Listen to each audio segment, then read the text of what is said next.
안녕하세요, 신차올림픽입니다. 2026년 소렌토가 출시된 지 어느덧 5개월이 지났습니다. 신차 효과가 빠질 때가 됐는데 여전히 판매량 1위를 독차지하고 있죠. 사실 차라는 게 카탈로그만 볼 때랑 실제 5개월 동안 도로에서 굴러다닌 데이터를 볼 때랑 이야기가 완전히 다릅니다. 그래서 오늘은 제가 작정하고 분석해 왔습니다. 단순히 좋다 나쁘다가 아니라 지금 계약한다면 가장 돈 아깝지 않은 조합은 무엇인가, 수많은 선택지 중에 불필요한 거품은 싹 걷어내고 딱 알맹이만 남긴 소렌토 구매의 정석을 오늘 자세히 분석해 보겠습니다.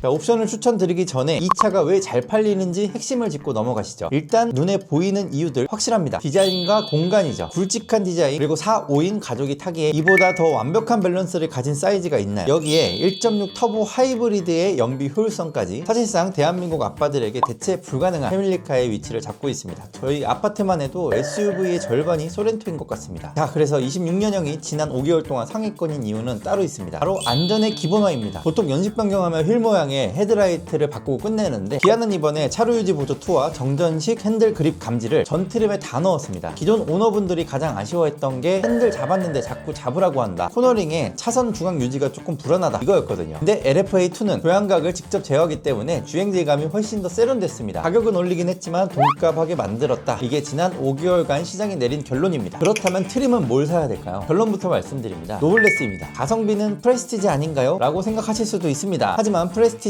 요즘 필수라는 드라이브 와이즈를 넣으려면 12.3인치 클러스터를 강제로 선택해야 됩니다. 옵션끼리 묶어 놓은 거죠. 이렇게 넣다 보면 노블레스랑 가격 차이가 확 줄어듭니다. 반면에 노블레스는 스마트폰으로 문 여는 디지털 키 2, 손만 대면 열리는 터치 타입 도어 핸들, 그리고 서라운드 뷰, 커브드 디스플레이가 전부 기본입니다. 차키 없이 스마트폰만 주머니에 넣고 손잡이에 손만 쓱 넣으면 문이 열립니다. 버튼 누를 필요도 없어요. 따로 옵션 넣고 고민할 필요도 없이 우리가 소렌토라는 차에 기대하는 고급 기능이 딱 여기서 완성됩니다. 그래서 노블레스가 정답입니다. 자, 기아 홈페이지에서 견적 내기 후에 노블레스 트림 고르기 전에 엔진 굴림 방식, 그리고 몇 명이 탈 것이냐 정해주시면 되는데요. 엔진은 고민하지 마십시오. 답은 정해져 있습니다. 하이브리드입니다. 올해 판매된 소렌토 데이터를 분석해보면요, 하이브리드와 가솔린 판매 비율이 무려 5대1 정도까지 벌어졌습니다. 하이브리드가 6,000대씩이나 팔려나갈 때 가솔린은 1,000대 수준에 머물렀다는 거죠. 연비 정숙성, 그리고 나중에 중고차로 팔 때 받을 가격 방어까지. 지금 소렌토를 사면서 대세를 거르고 순수 내연기관을 산다, 나중에 후회할 확률이 90% 이상입니다. 자, 인승은 7인승, 6인승, 5인승 중에 7인승을 보실 거면 카니발을 사십시오. 3열 장거리 운행이 힘들고 사실 아이들 아니면 타기 힘들어요. 6인승은 3, 4인 가족이 2열 독립 시트로 타기 너무 훌륭하죠. 84만원 추가됩니다. 가장 넓은 트렁크 공간을 확보하고 가격도 가장 합리적인 5인승을 선택하죠. 이게 SUV의 본질에 가깝습니다. 자, 다음은 구동 방식. SUV인데 사륜을 넣어야 안전하지 않나 싶으시죠? 그런데 하이브리드에서 사륜을 선택하는 순간 친환경차 세제 혜택 100만원이 통째로 날아갑니다. 가격표에 이륜은 친환경차 세제 혜택 적용 가격이 보이지만 사륜은 적용이 안 되는 게 보이시죠? 사륜 옵션값 232만원에 세금 혜택 못 받는 것까지 합치면 사륜 하나 때문에 거의 330만원을 더 내야 되는 셈입니다. 도심주행 위주라면 이륜도 차고 넘칩니다. 정 불안하시면 그 돈 아껴서 겨울에 윈터 타이어 끼우시는 게 훨씬 안전하고 이득입니다. 정리하면 1.6 터보 하이브리드 이륜 5인승, 이게 소렌토 구매의 기본값입니다. 외우십시오. 자, 이제 견적작의 핵심입니다. 옵션은 딱 3개만 넣겠습니다. 그 중에서 가장 중요한 드라이브 와이즈, 나는 운전을 잘하니까 필요 없어 라고 하시는 분들, 이게 왜 129만원인지 제가 분석해 드릴게요. 자, 첫 번째, 반자율 주행의 급이 다릅니다. 기본형에도 크루즈 컨트롤은 있죠. 하지만 드라이브 와이즈에는 HDA2가 들어갑니다. 가장 큰 차이로는 차로 변경 보조입니다. 고속도로에서 방향 지시등만 켜면 차가 알아서 차선을 바꿉니다. 그리고 끼어드는 차를 인식하고 대응하는 부드러움 자체가 다릅니다. 장거리 운전 피로도가 절반으로 줄어들죠. 단순 경고가 아닙니다. 회피까지 합니다. 이게 진짜 이유입니다. 전방 충돌 방지 보조 기능이 대폭 강화됩니다. 교차로에서 좌회전하는데 맞은편 차가 달려온다, 혹은 측방에서 차가 튀어나온다, 사람이 브레이크 밟기 전에 차가 먼저 섭니다. 심지어 회피 조향까지 도와줍니다. 그리고 사각지대를 막아줍니다. 차선 변경할 때 뒤에서 차가 오면 경고음만 울리는 게 아니라 충돌 위험 시 편제동을 걸어서 원래 차선으로 밀어 넣어주는 후측방 충돌 방지 보조가 들어갑니다. 129만원이요? 사고 딱 한 번만 막아줘도 본전 뽑고 남습니다. 이건 선택이 아니라 필수 보험입니다. 자, 안전을 챙겼으니 편의와 멋도 챙겨야겠죠. HUD 빌트인 캠2, 헤드업 디스플레이 써본 분들은 차 바꿀 때 절대 안 뺍니다. 전방을 주시하고 교체하면서 내비 속도 경고 다 보니까 안전에도 도움이 되고, 빌트인 캠 2는 음성 녹음도 되고 화질도 QHD라 화질을 빡 필요 없습니다. 핸드폰으로 영상도 실시간으로 확인하고 다운로드 받습니다. 다음 스타일, 이건 솔직히 고민하실 수 있습니다. 하지만 소렌토는 외관도 중요하죠. 이걸 넣어야 프로젝션 LED 헤드램프와 시퀀셜 턴 시그널이 들어갑니다. 다음에 볼 때 차의 눈매가 완전히 다릅니다. 도로에서 내 앞에 소렌토가 정차 중일 때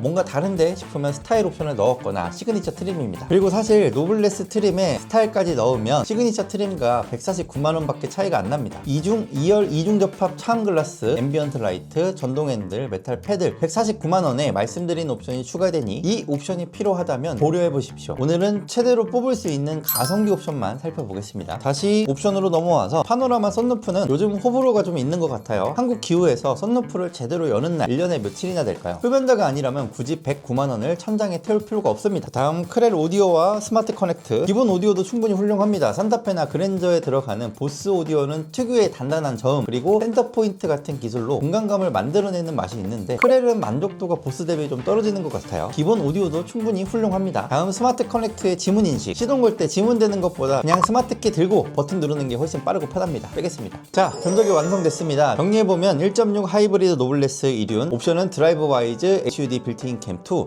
스타일 딱 이 3개입니다. 색상은 스노우 화이트 펄에 올리브 브라운, 총 차량가 4,744만원입니다. 바로 장기 렌트 견적서 안내드릴게요. 60개월 초기 비용 제로, 선수금 30%, 주행거리 2만, 26세 보험 적용, 영업사원 수수료 제로 견적입니다. 할부는 저금리에 캐시백 80만원 정도 지급되겠네요. 자, 불필요한 살은 다 빼고 안전과 편의만 남긴 아주 단단한 옵션 만들기였습니다. 지금 소렌토 계약을 앞두고 계신다면 오늘 분석이 여러분의 합리적인 소비에 도움이 되셨길 바라면서, 다른 수입차 및 국산차 국내 최저 견적이 궁금하신 분들은 상단 신차올림픽 연락처 또는 고정 댓글 링크를 통해 연락 주시면 상세히 안내드리겠습니다. 감사합니다. 신차올림픽이었습니다.